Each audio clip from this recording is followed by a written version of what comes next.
Hello tout le monde, bienvenue à Real Insiders, la podcast dédiée à l'innovation, le marketing et la PropTech de l'immobilier suisse et suisse romand d'aujourd'hui et de demain. L'ambition de cette podcast est de proposer du contenu à haute valeur ajoutée en liaison avec l'actualité immobilière et porté par des Real Insiders, donc des experts qui partageront leur expérience et savoir-faire. Hello Thibaut. Salut Joël. Merci de participer au podcast Real Insiders. Alors, avant de rentrer dans le vif du sujet, est-ce que tu pourrais te présenter? Oui, déjà, merci de m'inviter. Alors, merci Thibaut, à toi. Ouais, je suis Thibaut Clément, cofondateur et CEO de Popetit.io. On développe une solution de prospection d'analyse immobilière. D'accord. Donc, j'ai 34 ans. J'ai fait mes études donc d'ingénieur en computer et data science. Ok. Donc plutôt côté tech. Ok. Et côté professionnel, j'ai aussi bien navigué sur des grosses boîtes industrielles comme Alstom, en faisant de la maintenance prédictive pour des réseaux smart grid énergétiques. D'accord. Et puis bien évidemment dans le monde startup. Et côté plus personnel, je suis marié, j'ai un petit garçon de 3 ans et une petite fille de 1 an. Super. Et tu parles de computer science et j'ai vu sur ton LinkedIn, et ça j'ai trouvé super intéressant, que tu avais fait un échange en Chine. Est-ce que tu peux me raconter un peu ce côté, est-ce que les Chinois sont dans le futur déjà en termes de technologie par rapport à nous? Est-ce que tu peux me parler de cette expérience et comment tu l'as vécue? Ouais, alors là tu me fais remonter des souvenirs. La Chine, je pense que c'était il y a 12 ans. Ok. Donc c'était un échange, c'est-à-dire pendant mes études, j'ai eu la chance, si tu veux, de pouvoir faire ce qu'on appelle des exchange semesters. Donc tu fais 6 mois à l'étranger au lieu de faire ça dans ton université ou dans ton école, quoi. En Erasmus, quoi. Exactement, l'Erasmus. Et j'ai fait 6 mois d'abord en Corée du Sud, et ensuite 6 mois à Shanghai, donc en Chine. Alors, je suis pas sûr qu'à 12 ans ils étaient dans le futur ou comme tu dis. En tout cas, je pense que si j'y vais aujourd'hui, je reconnais plus rien, quoi. Disons que ça va très vite, quoi. Ok. Et voilà, j'invite tout le monde, s'il y a possibilité, quand t'es jeune, de pouvoir un peu, si tu veux, t'ouvrir l'esprit et puis un esprit de débrouillardise, d'aller à l'étranger, faut y aller. Et de visiter d'autres pays. Voilà. Et puis c'est comme ça que je suis reparti. Après, j'ai bossé 2 ans, si tu veux, à Hanoï, au Vietnam, et 3 ans à Singapour. Du coup, tu maîtrises un peu le chinois ou pas du tout? À l'époque, je maîtrisais un petit peu, mais Non, comme tout, si tu pratiques pas, c'est clair, voilà. tu perds. Exactement. Génial. Et en fait, la question suivante, c'est aujourd'hui, t'es le CEO de Popetit ou cofondateur. Comment elle démarre cette aventure? Est-ce que tu peux nous décrire ce qui t'a motivé à lancer une start-up dans l'immobilier finalement en Suisse, hein? Ouais. Alors je reviens un peu, c'était l'époque, ça a commencé à Singapour, si tu veux. Donc, en fait, pour toute l'histoire, c'est ma femme qui se fait expatrier là-bas. J'ai cherché un job. J'ai atterri dans une boîte, une startup qui s'appelle Popetit.com. Donc, à l'époque, c'était un property management portal. Et le CEO et le CFO, c'était un Suisse et puis un Français qui avait beaucoup travaillé en Suisse. D'accord. Donc, c'est là que commence un petit peu le lien avec la Suisse. Pour le faire court, la boîte fonctionne pas. Donc, on met les clés sous la porte, mais via, si tu veux, les connaissances qu'on avait emmagasinées et le réseau suisse qu'avaient, si tu veux, les 2 cofondateurs, on commence avec une régie sur Vaud à essayer de lancer une solution. En gros, c'était utiliser la machine learning, donc l'intelligence artificielle, pour identifier des propriétaires qui vont vendre dans 6 mois ou 1 an. Ok. Ça, tu peux donner le nom de la régie ou pas? Non, je vais pas la donner, mais voilà, et puis ça fait longtemps ou Ouais, c'était avant Popetit.io, c'était en 2018. Ok. Et ça a pas marché du tout, si tu veux. Ok, d'accord. Voilà, l'idée c'était pour en discuter alors. Voilà, l'idée c'était pour plein de raisons, mais ça a pas fonctionné. Mais bref, là-dessus il y a eu des échanges donc avec pas mal de professionnels immobiliers, surtout sur le canton de Vaud et Genève. Et il y avait quand même une problématique récurrente qui venait, c'était je galère à trouver des terrains pour faire des développements immobiliers. Ouais. Et donc la jeunesse de Popetit, c'est là, parce qu'à l'origine, nous, on était une solution pour aider à trouver des terrains. Alors, après, on a grandi, mais la genèse, elle est là. Et donc on a commencé donc depuis Singapour Popetit.io. Ok, génial. Ça, on reviendra ensuite sur ce que fait Popetit aujourd'hui. Ouais. Mais quand tu as lancé cette start-up, quelles ont été les premières étapes finalement concrètes pour transformer l'idée du coup de Popetit.io et des retours que tu as eu ici en réalité? Alors le concret, hein, c'était collecter des données et faire du code, quoi, en quelque sorte. Je pense que la première version, ça m'a pris 3 mois, en quelque sorte, à la sortir. Ok. On a signé nos premiers clients, si tu veux, depuis Singapour. Ok. Et donc là est venue l'idée, bon bah voilà, si on veut y aller à fond, si on veut continuer, bah faut qu'on déménage en Suisse. Alors pourquoi Genève? Bah encore une fois, ma femme m'a demandé à se faire muter et puis c'était Genève. Et donc on a atterri à Genève.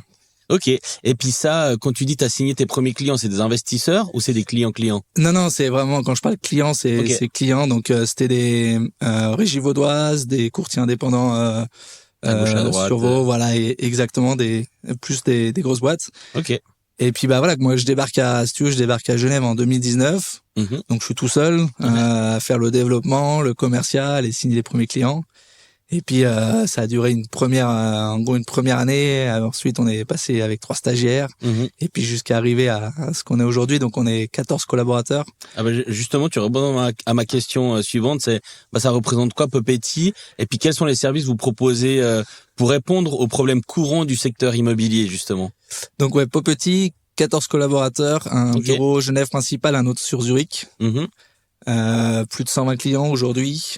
C'est un mélange aussi bien donc des courtiers indépendants, des grosses régies, des entreprises générales, des fonds d'investissement immobilier et bien sûr des développeurs. Ok. Donc tout professionnel immobilier qui a besoin de données pour accélérer en quelque sorte sa prospection ou ses analyses immobilières.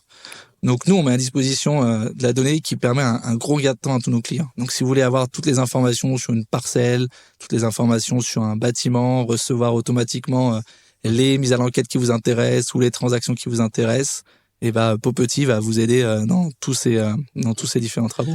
J'avais un de tes collègues qui me disait en gros, pour la faire pour vulgariser le propos, que c'était un peu le Google de l'immobilier suisse romand où vous prenez toutes les données qui sont publiques.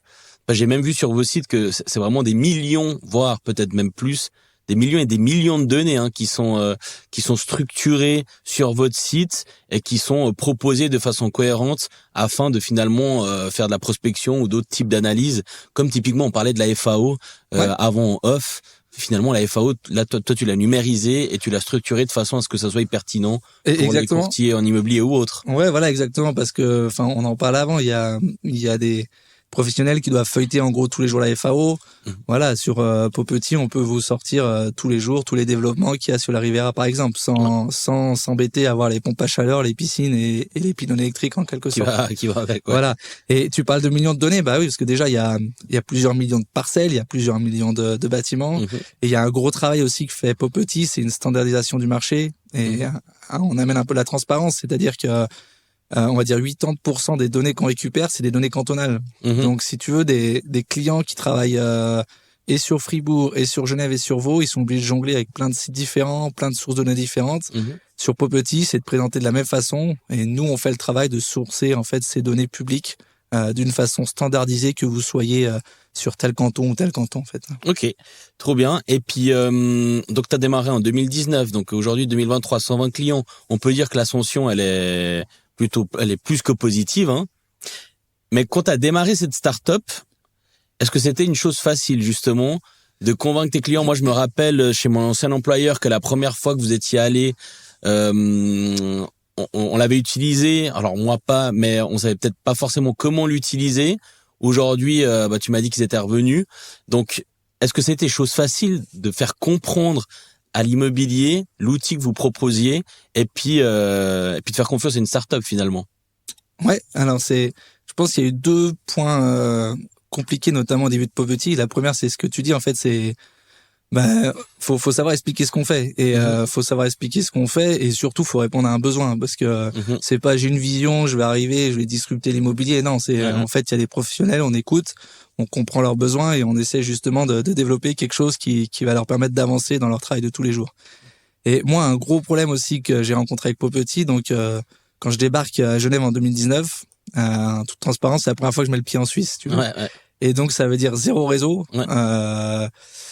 une non-connaissance du monde business, etc. Donc c'est là où je te dis, avoir été à l'étranger avant, enfin c'est comme tout, faut savoir s'adapter, faut écouter, faut comprendre le marché local, comprendre comment ça fonctionne. En plus la Suisse c'est encore plus beau parce que si vous êtes à Genève ou en Valais ou sur Vaud, bah c'est à chaque fois c'est un pays presque différent, donc faut s'adapter, à chaque fois. Ouais. Donc ça c'était une difficulté. Et donc la barrière de rentrer finalement dans le réseau immobilier. Ah ouais, ça reste un réseau où les gens se connaissent. Alors après, voilà, ce qui est bien, c'est qu'une fois que vous commencez à faire des premiers contacts, il y a l'effet boule de neige. Ouais, en quelque sorte, il y a beaucoup de gens qui m'ont aidé.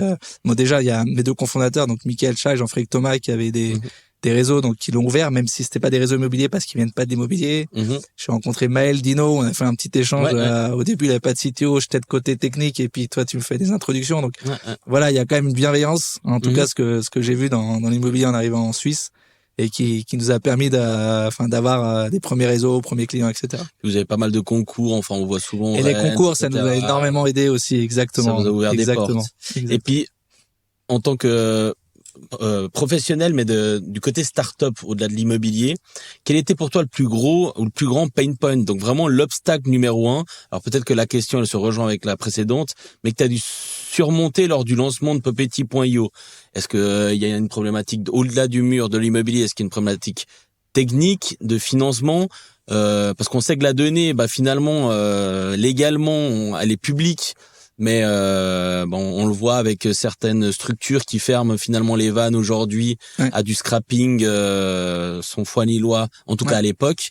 Voilà, est-ce que toi tu as eu un gros obstacle peut-être technique ou financier d'ailleurs? Le plus gros obstacle technique, c'est en fait, je me rends compte avec du recul. Nous, quand on est arrivé, si tu veux, Popetit, j'avais fait un peu de l'immobilier à Singapour, etc. Donc je connaissais les bases, mais déjà, l'immobilier, c'est toujours un marché local, donc ce qui fonctionne à Singapour ne fonctionne pas en Suisse. C'est clair. Donc, c'était on a dû apprendre un petit peu, en quelque sorte, un petit peu là-dessus. Et l'une des grosses difficultés, en fait, c'est que, je reviens au début, maintenant, avec le recul, je pense que quand je vois la complexité d'un développement immobilier, les ratios, les indices, etc., je me dis, mais en fait, commencer Popetit, c'est n'importe quoi, c'est impossible. C'est alors peut-être que, voilà, et nous on est arrivé avec cette casquette où ça a pas l'air bien compliqué, alors que c'est très compliqué, et peut-être c'est ce qui nous a permis de commencer à créer Popetit. C'est pour ça aussi que les premières fois qu'on avait des projets immobiliers, ils nous disaient mais c'est pas possible que ça marche, tu vois, en quelque sorte, et ça a mis du temps, au début. Genre il y a trop de variantes. Trop de variantes, pour que ça soit viable. Exactement. Et nous après Popetit, on va pas résoudre tous les cas, mais 80% des cas, on va vous amener la donnée, et après, c'est vous, vos compétences, vos expertises qui vont permettre d'avancer.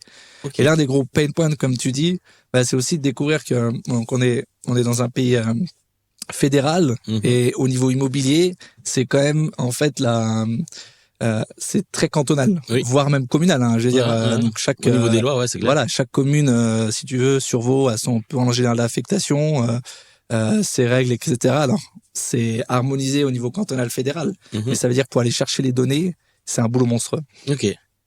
Et aujourd'hui, vous avez des investisseurs? Oui, donc nous on a fait deux levées de fonds. Ok. Principale en 2000, donc on en a fait une là début 2023 et l'autre c'était 2021. Ok. Donc à l'origine Popetit, on a des particuliers comme mon CEO à l'époque et CFO, donc son cofondateur.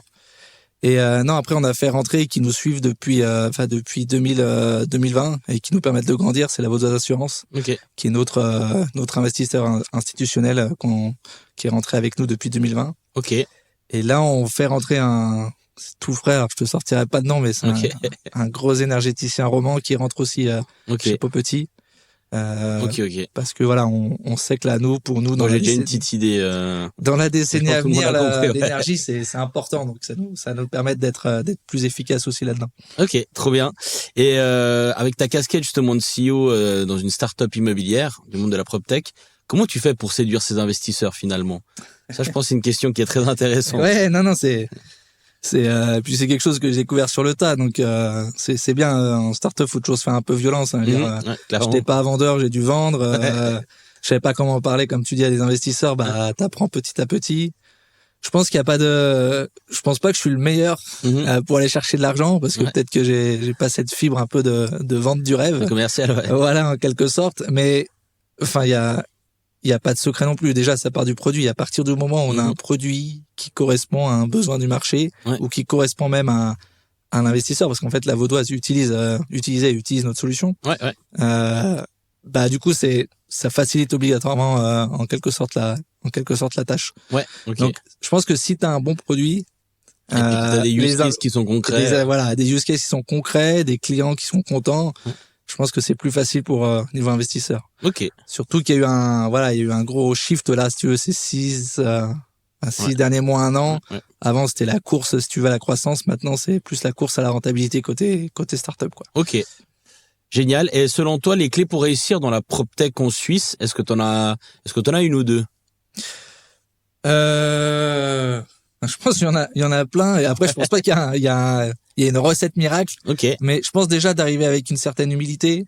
Ce que je trouve trop bien dans l'immobilier, notamment l'immobilier suisse, c'est, si tu veux, quand je bossais chez Alstom en industrie, t'es entre ingénieurs avec des ingénieurs qui sont que des ingénieurs. Et dans l'immobilier, t'as des profils super différents. Tu vois, t'as le self-made, t'as des ingénieurs, t'as des mecs plus commerciaux, etc.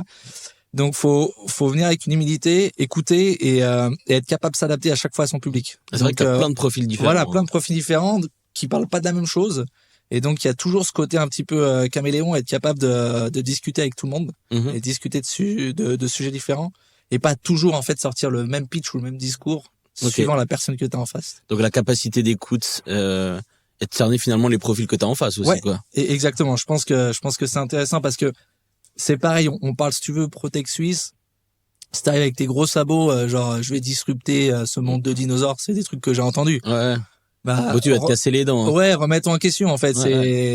Si, en fait, c'est pas digitalisé, c'est parce que personne n'a réussi à amener, en fait, une solution intéressante pour eux. Donc, à partir du moment où t'arrives avec une solution intéressante qui fait du sens pour eux, tout va de source. Alors, surtout que maintenant, on est dans un vrai virage technologique. Mais peut-être que si t'étais arrivé 10 ans plus tôt, ça serait plus compliqué. Parce que c'était le premier et je trouve qu'il y a des startups qui ont, notamment par exemple Taillot, ont pas mal déblayé le terrain pour d'autres, entre guillemets, et qu'aujourd'hui il y a vraiment une vraie, volonté d'immobilier de s'intéresser fortement au PropTech. Et ça, c'est quelque chose qui existe sûrement depuis toujours, mais on voit que ces 2-3 dernières années, ça bouge beaucoup. Ouais. D'ailleurs, dans le cadre de mes cours au SWITS, j'ai recensé 420 PropTech en Suisse. Hein. T'en penses quoi de toi, ça? Est-ce que la Suisse est devenue un hub, finalement, par rapport à la PropTech, ici dans le monde? Et puis, comment toi, tu compares finalement la Suisse et les PropTech suisses au marché européen, au mondial, parce que généralement on dit toujours tout ce qui se passe aux États-Unis viennent 10 ans plus tard en Suisse, ce qui est en vrai, ce qui est une réalité. Hein. Ouais. Les gens pensent que c'est pas vrai, les choses que c'est juste des légendes urbaines, mais c'est pas du tout le cas. Hein. Redfin, Zillow, etc. C'est des choses qui existent depuis longtemps et ça arrive toujours un peu plus tard. Voilà, quel est ton avis? Est-ce qu'on est un hub en Suisse? Comment est-ce que, selon toi, on est considéré dans les autres marchés? Et qu'est-ce que t'en penses? Ouais, alors déjà 420, c'est beau, hein. Ça veut dire qu'il y a un marché qui bouge et tout, c'est chouette. En fait, moi, ce que je me rends compte, si tu veux, le marché en PropTech suisse, si tu veux, notamment digital, en fait, c'est que le marché suisse, il est protégé.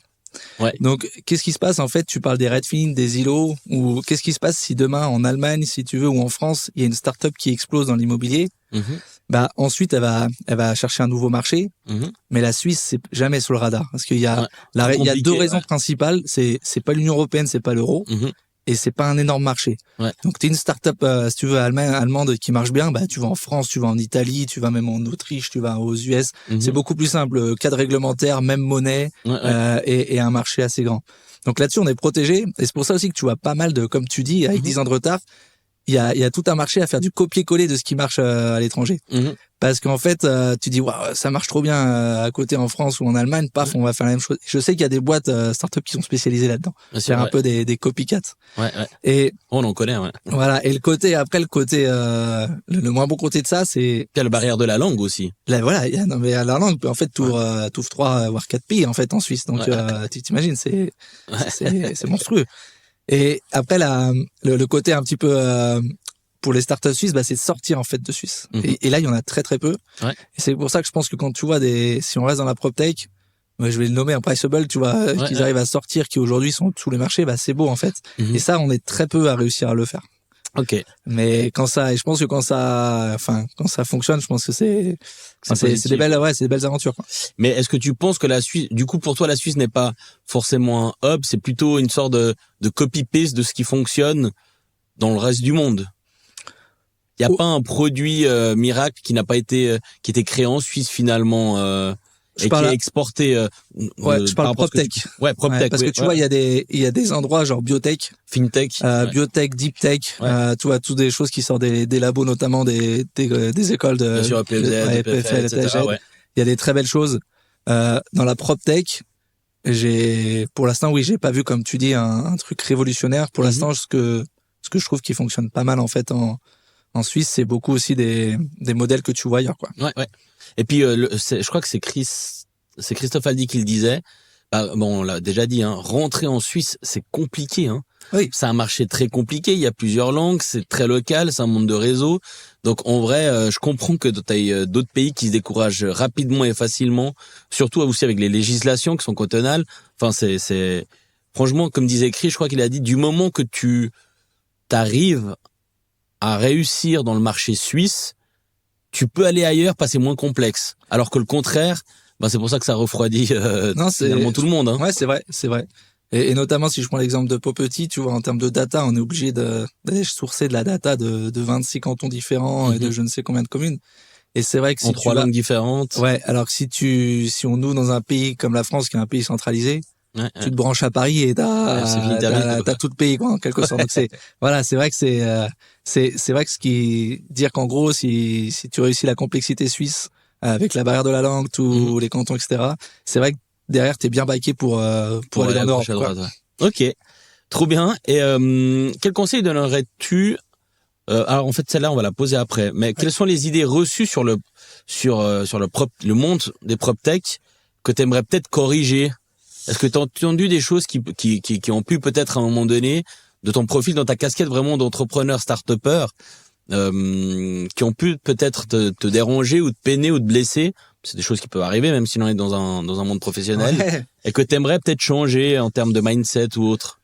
Je dirais que c'est pas peut-être pas la PropTech, mais plus l'immobilier en général, où je le disais un petit peu tout à l'heure, il y a des fois trop un peu un discours genre, si tu veux, l'immobilier, c'est le secteur qui est le plus en retard dans la digitalisation, etc. Où t'as des startups aussi qui arrivent, on va tout disrupter parce que faut mettre un gros coup de poussière, etc. Et du coup, des fois, ça fait une sorte de jamais en plus. Ouais, et puis des fois, ça fait une sorte de, si tu veux, de eux contre nous. Alors au final, moi, je pense que et les startups qui fonctionnent, on le voit, hein, c'est celles qui savent écouter, si tu veux, les acteurs locaux, comment ils travaillent. Et l'idée, c'est pas de disrupter. Il y a une différence entre, tu vois, disrupter où tu veux tout changer, innover, c'est juste tu t'améliores un process. Technologie au service de l'humain. Exactement. T'améliores un process, tu le fais de manière plus efficace, plus rapide, etc. Et nous, Popetit, on a vraiment cette approche où, ce que tu faisais en 1 heure, on va essayer de t'aider à le faire en 10 minutes. Mais on va pas le changer, en fait. C'est juste que tu vas avoir un compagnon à côté de toi qui va te permettre de faire gagner du temps. Ok. Et ce côté, un petit peu, non, l'immobilier, c'est pas un monde de dinosaures, si tu veux. Et surtout, nous, quand on discute avec des clients, il y en a plein qui ont envie de se digitaliser, il y en a plein qui ont envie si tu veux, d'innover. C'est juste que peut-être ce qu'on leur propose, et là, c'est nous, les startups, à se regarder en face du miroir, on leur propose juste des trucs qui les intéressent pas, quoi. Donc, c'est possible aussi, c'est clair. Et d'ailleurs, bon, aujourd'hui, vous avez pas mal de clients. Ça, on va en discuter après. Mais est-ce que tu peux me partager un use case ou une anecdote où justement Popetit a eu alors je pense que t'as beaucoup de use cases, mais genre the big use case qui a eu un impact significatif sur l'expérience d'un immobilier d'un de tes clients finalement? Ouais, alors Joël, on a un impact significatif sur tous nos clients. Ça c'est clair. J'ai envie de te dire, mais est-ce que pour les gens qui te connaissent pas, est-ce que t'as le use case ultime de ta plateforme? Non, alors il y en a plusieurs. Il y en a certains aussi que je peux pas forcément citer. Mais là, en fait, il y a un truc qui nous est arrivé il y a un mois. C'était un peu rigolo. On a un tout nouveau client qui signe, donc un professionnel immobilier depuis 10 ans, mais qui se lance lui-même pour faire des développements. Et donc qui prend Popetit parce qu'il l'utilisait avant. Et on se rend compte au bout d'1 mois que son abonnement, il a complètement explosé, quoi. En gros, en un mois, il a fait le volume en 1 an, etc. Donc, dans ces cas-là, tu décroches le téléphone et généralement, c'est des conversations qui peuvent être un peu compliquées, expliquer qu'en fait, là, il va falloir qu'on s'arrange parce que ça... Resizer la tarification. Ouais. Et puis bon, au final, un mec hyper honnête qui nous a dit, ouais, mais en fait, je l'ai montré à 2-3 potes, ils ont tous voulu l'utiliser, je partageais les comptes, des choses qu'il n'y a pas le droit, enfin bref. On passe ça et tout, mais il nous dit, mais de toute façon, moi, je peux pas lâcher Popetit. En fait, et ça faisait un mois, il avait déjà rentré un mandat, si tu veux. Trop bien. Donc, voilà, on s'est arrangé et il a largement remboursé, si tu veux, son abonnement de Popetit. Mais ça reflète un peu ce côté où tout le monde fait des erreurs, tout le monde essaye de le faire dans son coin, mais il y a toujours cette volonté, si tu veux, de discuter, de s'arranger. Et puis, quand on a des clients, il y a rien de mieux que voir des clients. En fait, tu te rends compte qu'effectivement, comme tu dis, t'as un impact positif sur leur business de tous les jours. Ouais. C'est pour ça qu'on se lève le matin. Hein. C'est pas juste pour vendre Popetit, c'est pour aider nos clients, quoi. Donc, parce que surtout que vous avez plein de clients, donc ils sont tous plus ou moins confrères ou concurrents. Donc il y a Popetit, mais après il y a la façon dont tu utilises Popetit pour l'avoir regardé aussi. Et tu dois quand même te créer un scénario dans la tête et de connaître ton marché pour l'utiliser. Parce que si tu l'utilises comme uniquement un moteur de recherche, c'est pas sûr que ça va te donner du résultat. Par contre, si tu te crées le scénario pour aller trouver une parcelle en te posant les bonnes questions, comme on en discutait, là, il y a pour moi, en tout cas, il y a une vraie plus-value. Ouais. Mais t'as raison. Enfin, Popetit, ça, c'est pas on clique sur une parcelle et pouf, il y a le mandat qui va rentrer. Voilà, c'est juste une aide, hein, mais derrière le cerveau, il est en face de Popetit, c'est pas Popetit, quoi. Donc ça va dépendre. Et tu le dis, enfin, aujourd'hui on a des clients, oui, qui sont concurrents, mais un Lozinger Marazi va pas du tout utiliser Popetit de la même façon qu'un Barnes, un SPG ou qu'un courtier indépendant, qu'un développeur, tu vois. Chacun aussi a ses propres, en quelque sorte, canaux de prospection, ses propres besoins, etc. Quoi. Ouais. On avait même parlé quand j'avais fait le workshop avec la remontée d'énergie sur la rénovation énergétique des bâtiments. Ouais. Et je sais qu'on avait aussi parlé de Popetit.io. Donc c'est utile partout. Partout, hein. On a même un client, c'est un installateur de panneaux solaires. Ouais. Donc, parce qu'il détermine les bâtiments sur ton... Parce qu'on est capable de te montrer tous les bâtiments chauffés au mazout qui ont un très fort potentiel solaire. Ouais. Et ça pour eux c'est un lead, quoi. Donc ça clair. Les aide dans leur prospection, quoi. Ok. Et aujourd'hui, on parle de technologies aussi émergentes. Alors, on parle d'IA ou aussi de blockchain, etc. Comment vois-tu l'impact de ces technologies dans le futur et dans la PropTech? Donc là, je parle par exemple de la blockchain, pas des cryptos, de la blockchain. Mais aujourd'hui, on est aussi sur une thématique hyper intéressante qui est l'intelligence artificielle. Est-ce que toi, aujourd'hui, tu travailles sur des produits ou est-ce que tu l'utilises déjà dans ton quotidien pour façonner ton produit ou le produit de demain? Voilà. Ouais, alors pour moi il y a deux choses complètement différentes là. C'est effectivement l'IA, on l'utilise déjà. Ok. On va l'utiliser de plus en plus. Et contrairement, alors des IA spécifiques ou ChatGPT par exemple? Aujourd'hui pas de ChatGPT, non. IA plus des systèmes experts ou du machine learning. Ok, ouais. Du deep learning, donc par exemple des estimations. Ce truc, nous on utilise ça pour classifier automatiquement les FAO. Okay. Donc on a un système qui est capable en lisant une FAO de dire c'est un développement immobilier ou c'est pas un développement immobilier. Okay, ouais. C'est comme ça qu'on va sortir toutes les piscines ou les pompes à chaleur, les choses comme ça. ChatGPT, donc tout ce qu'on appelle les large language models, ça va grandir. Nous, qu'est-ce qu'on est en train de regarder, c'est de réentraîner ces modèles, si tu veux, sur notamment tous les plans généraux d'affectation, les règlements d'urbanisme, tu vois. Dans l'idée où, je sais pas si on arrivera, mais voilà, je suis à Colonie en zone 5, j'ai une parcelle de 1200 mètres carrés, je peux faire quoi? Et vu qu'il a bouffé, si tu veux, toutes les lois de construction de Genève et les PDC de Colonie, il est capable de dire sur cette parcelle, t'as le droit de faire tant et tant, puis en plus si tu fais du Minergie, t'as le droit de rajouter tant et tant. Enfin, voilà, c'est des choses qu'on regarde et je pense que ça va vraiment continuer. Ok. Et une question que j'avais pas prévue, mais parce que tout le monde me la pose aujourd'hui, j'arrive pas à donner de réponse aussi. C'est ChatGPT pour toi par rapport à la protection des données.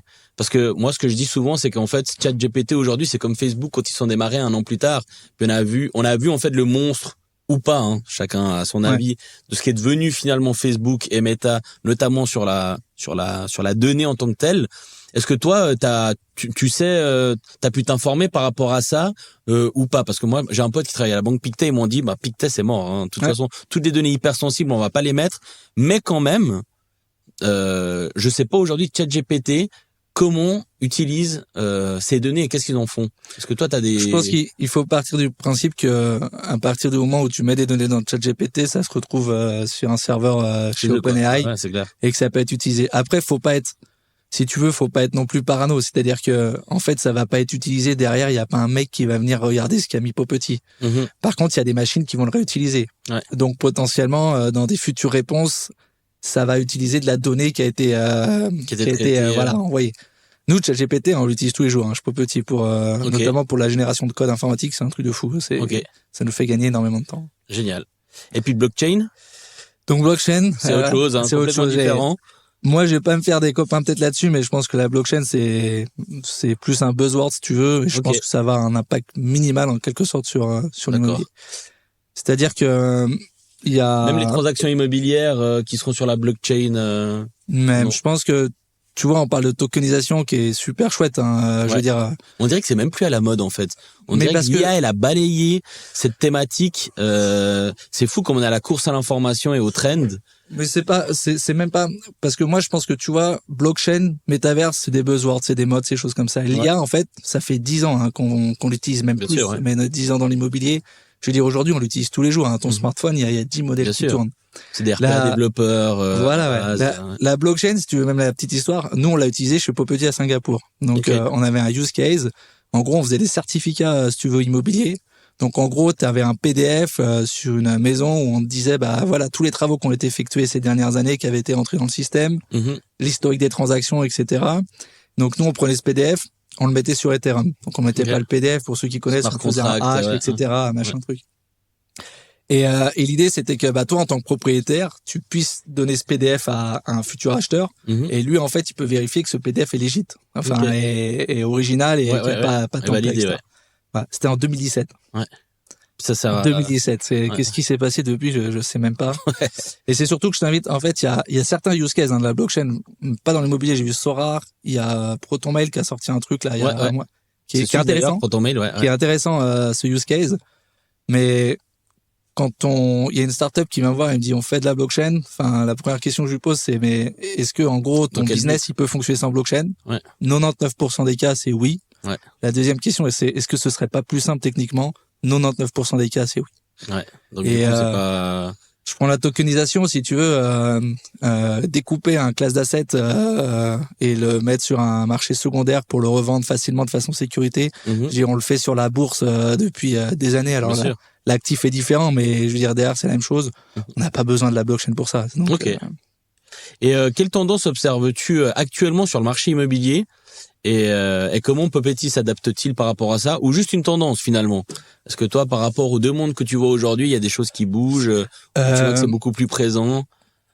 Alors peut-être deux tendances, une tendance plus business où je sais pas comment t'as vu toi, mais en Q2, Q3, il y avait une sorte d'attente du marché, tu vois, c'était plus compliqué de signer des clients, tout le monde était, on sait pas trop. À cause de la hausse des taux. Voilà, est-ce qu'il y a une crise ou pas une crise? Donc tout le monde était un peu, en attente. Du coup, les budgets sont en attente, etc. Puis là, on voit par contre depuis, je trouve que là, depuis quelques semaines, c'est en mode bon. Ça fait 6 mois qu'on attend, c'est bon, on va pas rester comme ça si tu veux, toute l'année. C'est bon, on repart en quelque sorte. Donc il y a une petite crainte pendant 6 mois due à la hausse des taux. Je pense que tout le monde est normal. Personne n'est devin et personne trop savait ce qui allait se passer. Donc puis il y a moins de transactions, etc. Donc les gens attendaient. Là, j'ai l'impression que c'est bon. Tout le monde. Surtout que toi, avec les données que t'as, tu vois tout finalement. Hein. Parce que tu les connectes, donc tu vois les transactions. T'as des indicateurs finalement que tu devrais d'ailleurs partager avec la communauté qui sont un peu à la façon de Real Advisor. Qui sont hyper intéressants finalement. On est capable de te parler du passé et du présent.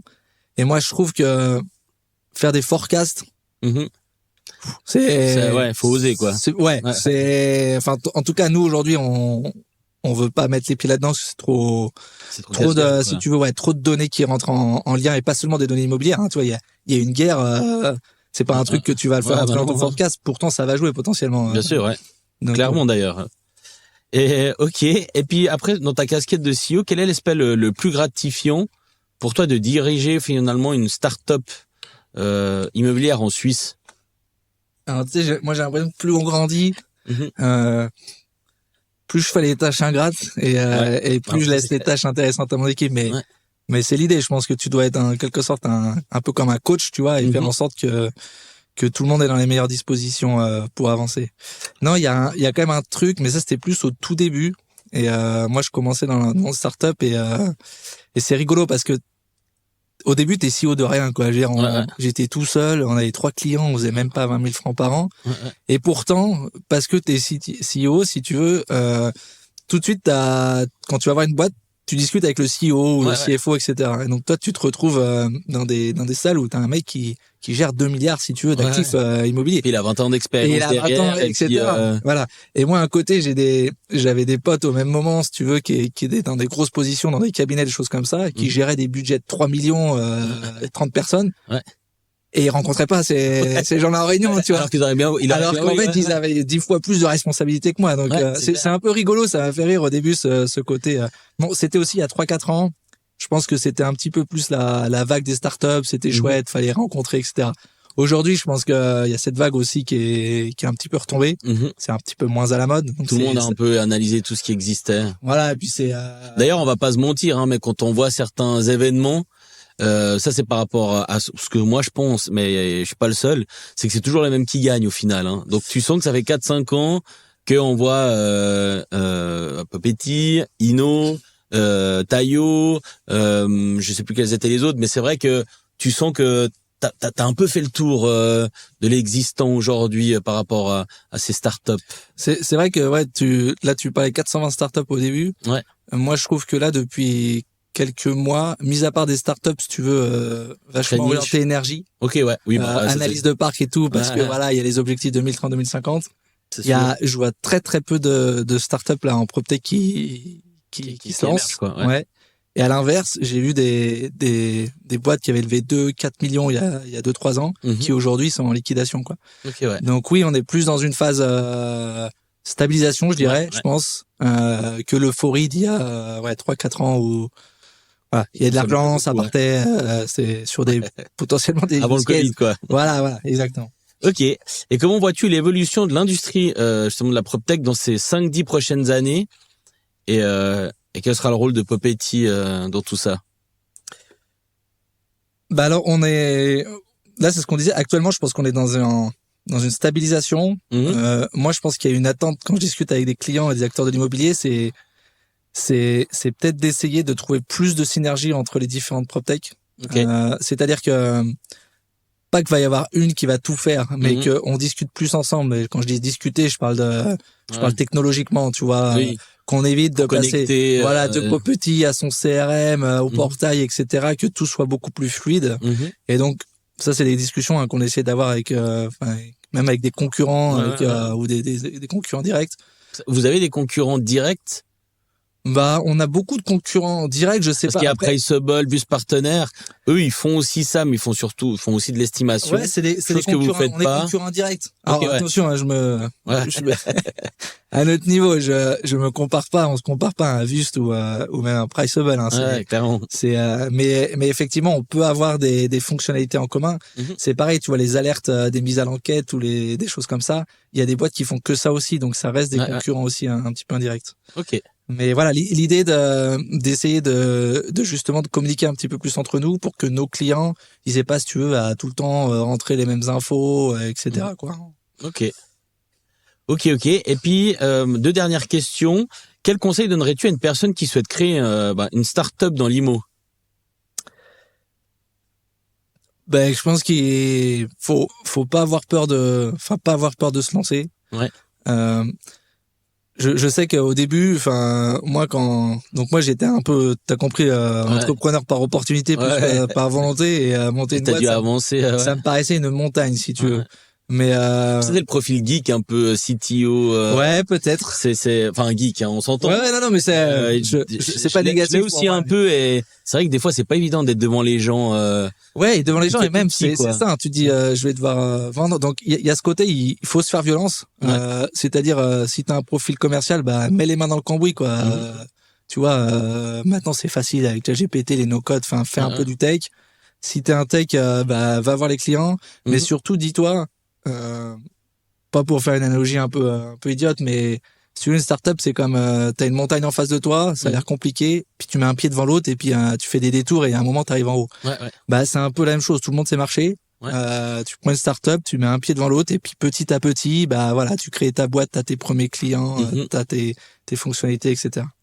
Et puis surtout, des fois il y a une mauvaise conception où c'est en mode ouais mais je cherche une idée, j'ai pas trouvé l'idée, mais je pense que Faut dans le répondre à un succès, problème, quoi. ouais, il faut résoudre un problème et surtout je pense que je vois de plus en plus que dans le succès d'une startup, c'est 10% c'est l'idée, 50% c'est l'exécution. Et puis 40% c'est de la chance. Enfin, il y a, je pense que quand même entre un succès et une failure d'une boîte, il y a quand même beaucoup de chance, des rencontres. Alors ça se provoque, mais c'est des rencontres. Bah c'est lié à ce que tu dis, c'est mettre un pied devant l'autre. Et ouais, puis, voilà, d'avancer. Si t'es techie, ben faut quand même aller serrer des mains, faut quand même présenter ton produit.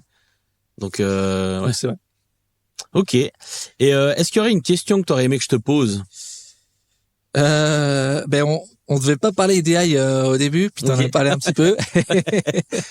Ça, c'est un sujet qui me tient beaucoup à cœur parce que je le répète, hein, donc moi c'est vraiment un point de vue technologie, c'est mon background où je te dis, je pense que Metaverse, blockchain, on est plus dans du buzzword. Ouais. L'AI, elle est là, elle va enfin gagner de plus en plus de parts de marché.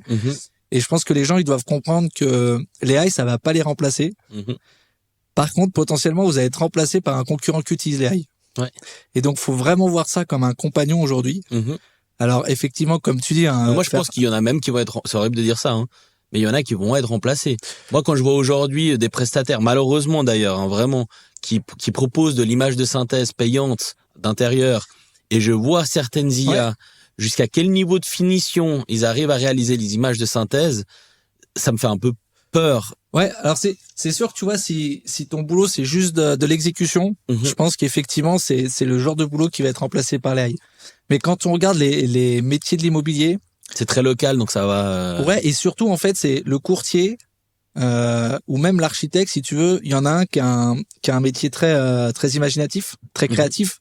Et ça, l'AI, il sait pas encore bien faire. Et surtout, c'est très subjectif. Finalement. Voilà. Et ce que l'AI sait pas faire, c'est comprendre les besoins, parce qu'en fait, quand t'es courtier, j'ai jamais été courtier, hein, mais je sais que moi, quand je vais voir un courtier, je lui dis, je veux ça comme baraque. Le mec, il est obligé de me poser 10 questions pour que vraiment je sois capable d'expliquer ce que je veux vraiment. Bien sûr. Donc, quand je dis je veux une vue sur le lac, en fait, peut-être que c'est optionnel, peut-être que ce que je veux, c'est juste une belle vue, etc. Et en fait, ça, la machine sait pas faire. Et ça veut dire que tous ces métiers, courtier, architecte, développeur, et c'est être capable de poser les bonnes questions, comprendre les besoins clients pour répondre à un besoin. Et après, oui, aller chercher les datas, utilisez Popetit. Vous voulez faire des maquettes, utilisez les AI génératives, etc. Mais toute cette compréhension du client, de poser les bonnes questions, ça aujourd'hui, c'est vraiment des skills que tu dois maîtriser si tu veux effectivement pas comme tu dis, pas te faire remplacer, quoi. Et d'ailleurs, c'est la chance de l'immobilier dans tout ça, hein. C'est que c'est un secteur qui va forcément être impacté d'une façon ou d'une autre, mais on reste dans du local, on reste sur du produit physique. Et de l'humain. Beaucoup d'humains, et cette IA je veux dire, par rapport à d'autres secteurs, on est quand même assez safe. Quand tu regardes, par exemple, des profils qui sont peut-être liés, je sais pas, à de la comptabilité, où c'est de la donnée froide et objective finalement, il y a des secteurs, c'est un peu plus compliqué, hein, quand on voit certains rapports qui sortent, et ce que l'IA va faire, ou va remplacer. On te dit, moi je pense que l'IA aujourd'hui, ça va pas remplacer les gens sur les chantiers, ça va pas remplacer tout ce qui est artisan, etc. Parce que ça, on va en avoir besoin de plus en plus, encore plus en immobilier, si tu veux, avec les rénovations énergétiques. Exact. Par contre, c'est l'intermédiaire, un peu ce qu'on appelle les cols blancs, par exemple, comme tu dis. Là, il y a effectivement, ça va pas être remplacé, je pense, il va y avoir moins besoin, ça va évoluer. Et puis c'est pas grave, c'est-à-dire il y a d'autres métiers qui vont se créer aussi. Il va falloir se réinventer, comme dans tous les autres métiers finalement. Exactement. Ok, top. D'ailleurs, pour rebondir à ce que tu viens de me dire, mais je l'ai encore vu hier. C'était la directrice RH, mais je sais plus de quel, mais c'était un monstre groupe qui disait qu'aujourd'hui les gamins, les générations de 18 à 25 ans, ils vont avoir entre 8 et 12 jobs. Parce que ça va tellement vite aujourd'hui qu'ils doivent tous les 2 à 3 ans réapprendre leur métier. Je le donne aussi dans un slide où Alain Dehaze, l'ancien CEO d'Adecco, disait que tous les 3 à 4 ans, les employés perdent à 30 et 40% de leurs compétences avec la rapidité dans laquelle on va dans ce monde-là. Et l'IA accélère encore les choses. Alors que avant, ben pendant 30 ans tu faisais le même métier, tu faisais une formation et pendant 30 ans tu faisais le même métier et ça c'est alors peut-être que je m'avance mais c'est terminé. C'est-à-dire que si t'es pas à jour dans 3-4 ans, t'es old school quoi. Non, je pense que t'as raison, mais moi je le vois aussi côté tech et développement, c'est-à-dire qu'il y a 40 ans, il y avait un langage informatique qui s'appelle COBOL par exemple et tu pouvais le faire 20 ans, 30 ans, tu développais comme ça. Aujourd'hui, ça va tellement vite, hein, faut faire le tri entre encore une fois le buzzword et vraiment les nouvelles technologies qui arrivent. Mais moi aujourd'hui, ce qu'on utilise chez Popetit comme technologie, ça a rien à voir avec ce qu'on utilisait il y a 5 ans, ça a rien à voir avec celle qu'on utilisait il y a 10 ans. Très Donc vite, voilà, faut aller vite. Et effectivement, c'est genre parlais au début cette capacité d'adaptation. Je pense que dès le plus jeune âge, faut la travailler parce que comme tu dis, tout va très vite maintenant. Ça sert à rien d'avoir une connaissance encyclopédique, etc. Par contre, une capacité d'adaptation, de comprendre les problèmes, de les découper. Voilà, de découper un problème en plus petits problèmes pour trouver des solutions. Je pense que là, elle a plus la réponse pour les prochains jobs, quoi. Ok. Génial, bah écoute, merci beaucoup, bienvenue dans la communauté Real Insider, c'était hyper intéressant. Et merci à toi Joël, c'était chouette. Et puis j'espère qu'on pourra refaire un point peut-être d'ici 1 ou 2 ans pour voir où vous en êtes. Avec plaisir. Et bah merci beaucoup. Merci à toi. Ciao Thibaut, merci beaucoup.